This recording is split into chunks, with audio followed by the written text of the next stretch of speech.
Hello! Today I'm doing a bit of a different kind of video, talking about books, also talking about art. In this video I wanted to talk about art books. I do quite a bit of art in my spare time, just because it's fun and I enjoy it. I think it's really important for people to have a creative outlet, and for me this is it, as well as, you know, editing YouTube videos. I do enjoy reading graphic novels and comics, and I also really enjoy drawing stuff in that style. I used to draw loads when I was a child, and then I kind of stopped. And like a couple of years ago, I got back into it. My wife really enjoys doing art as well, so it's something we can do together. We can sit and watch something on the television and both be drawing or painting. I've decided to make this video because I'm doing quite a bit at the moment, because I'm doing a 100-day challenge. Every day I'm trying to draw a little picture in pencil and ink, and then I'm going back and I'm painting them all if I can. So this was a way of making sure I was drawing every single day. And it's not for anyone else, it's just for me. I enjoy it. But it's something my wife and I kind of do together and we can share together. She actually makes videos on YouTube about her art, so I'll link her channel below. She does a lot of speed paintings and portfolio updates, things like that. I'll leave details to my Instagram because I post everything up to that.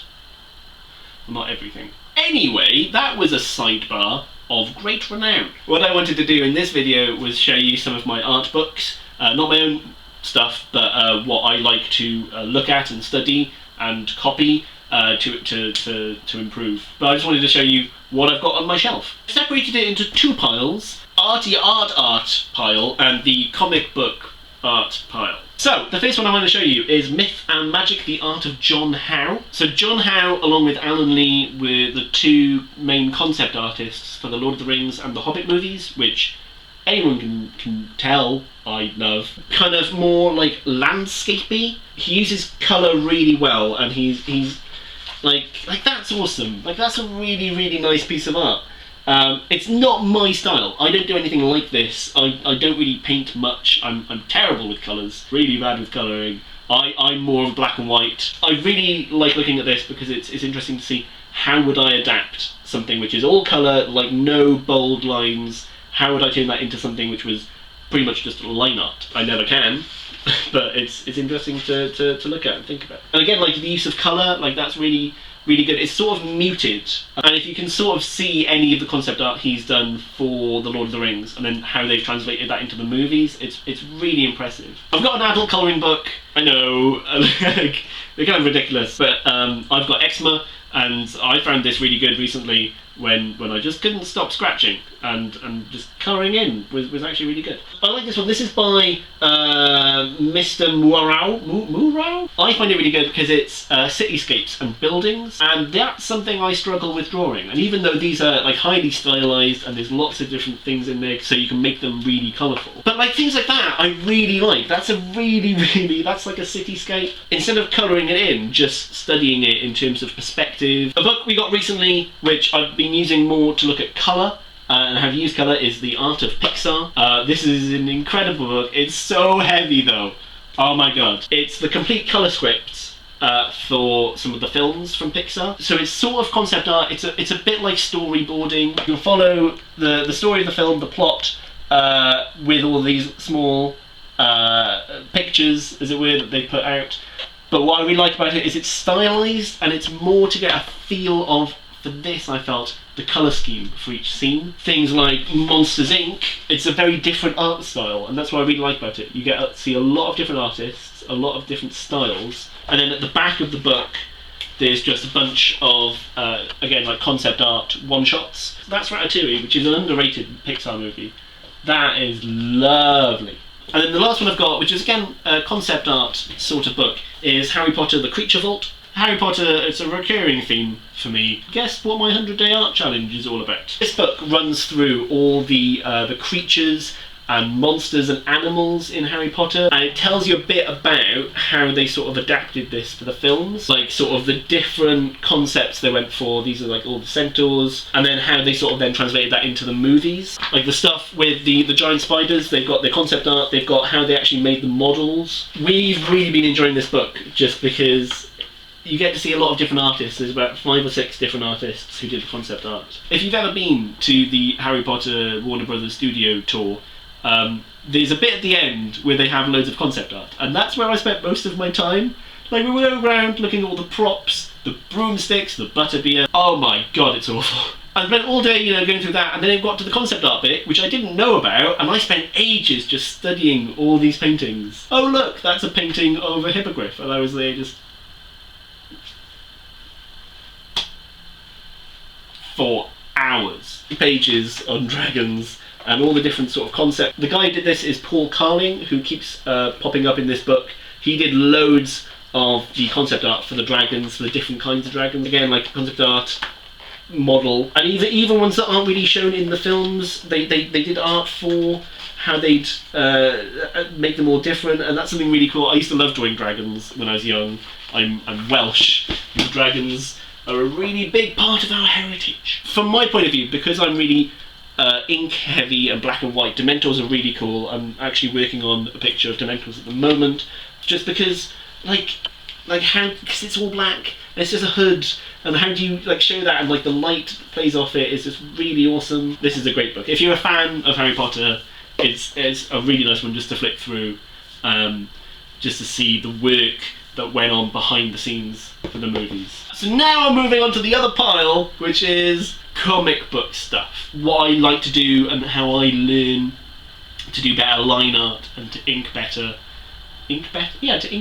To improve is to study artists I like and copy their work and see how they've actually drawn things. The one book I do have is Brian Hitch's Ultimate Comic Studio. So I find the how-to books are kind of useful if you're starting out. They're too simplistic, and also they miss the big thing, which is that every artist has their own style. And Brian Hitch is a fantastic artist, and his book is to sort of say, this is how I do it, you don't have to do it this way. And it's just all accompanied by some artwork he's done over the years. He's on the illustration side, so he does the pencil work, the line work, and then someone comes along and inks his stuff. What I really like is he puts in a lot of stuff about the rhythm of storytelling and composition, which is something that's really important. You can draw a really great picture of Batman, but if you want to be a comic book artist, you need to put a story onto a page, and panel composition is really important for that kind of thing. Scale of things, his landscapes are so intricate and incredible. I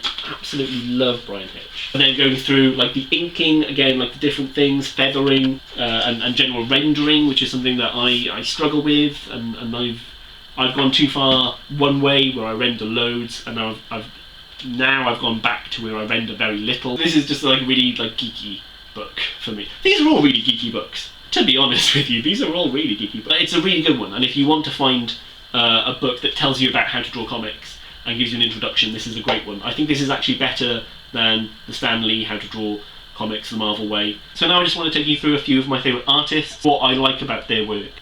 So there's Brian Hitch, who I've just talked about, who I won't mention again, and his use of shading, especially people. He does this thing, Brian Hitch does this thing where he will shade half the face, and it's really iconic to his stuff. And I've been trying to do this for ages. If I copy exactly what he does, it looks great. And then if I try and do it myself, it just looks awful. So another artist I really like is Jim Lee. This is Superman Unchained. Jim Lee is a great comic artist because his line work is really definitive, and you can tell that he is very exact with what he wants from his inker and what he wants from his colorist. Really good knowledge of anatomy, of shadow, light shadow, heavy shadow. I don't actually have anything printed by Greg Capullo. All of my comics of his are on my iPad. What I really like about Greg Capullo is faces. He's very idiosyncratic with his faces, and it's something, again, he'll draw a line across the nose, across the middle, and it kind of, whenever I try it, it just makes them look like they've got a button nose, but whenever he does it, it works.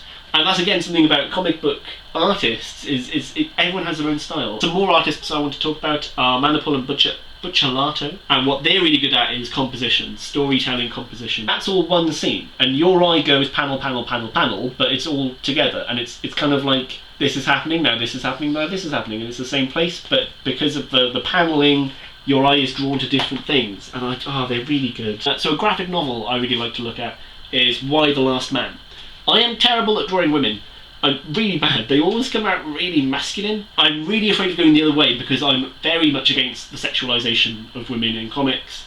I think women are really overly sexualized. It's so obvious and it's so annoying. Like, a power shot of a man will be from the front, and a power shot from the woman, she'll be turned so her bum or her boobs are in the shot, and it really annoys me. Anyway, so Why the Last Man is a story about one man who's left on Earth, and all the women survive, but all the men died. Almost all the characters are women, and they're not sexualized. They're really well drawn. They're very sort of realistically drawn.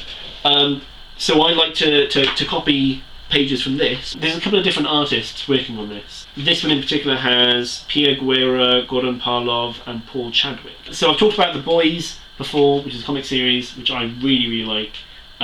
The artist on this was Derek Robertson, and I like him because of the use of heavy black. It's like most of the main characters wear like black leather coats, and that's something I find quite hard to draw, and he does it really well. There's just great rendering, so you know exactly what it is, and it's really good. So those are like my art books. A little description of what I appreciate from art books and what I glean from them, because they're just nice to look through and read, but it's more of a study for me when it comes to books about art. I hope this doesn't come across in any way like pretentious, like talking about my art, and it's not something I publicise much, really. On Twitter I do. I do put a lot of stuff on Twitter. It's probably the wrong platform for it, really. This was a very different kind of video, and it's a very different style for me, because editing it will be different, a lot more conversational. If you like that, let me know. Anyway, I'll be back with a review next week of Miss Peregrine's Home for Peculiar Children, which is an incredible book. So that's coming up next. Thank you very much for watching.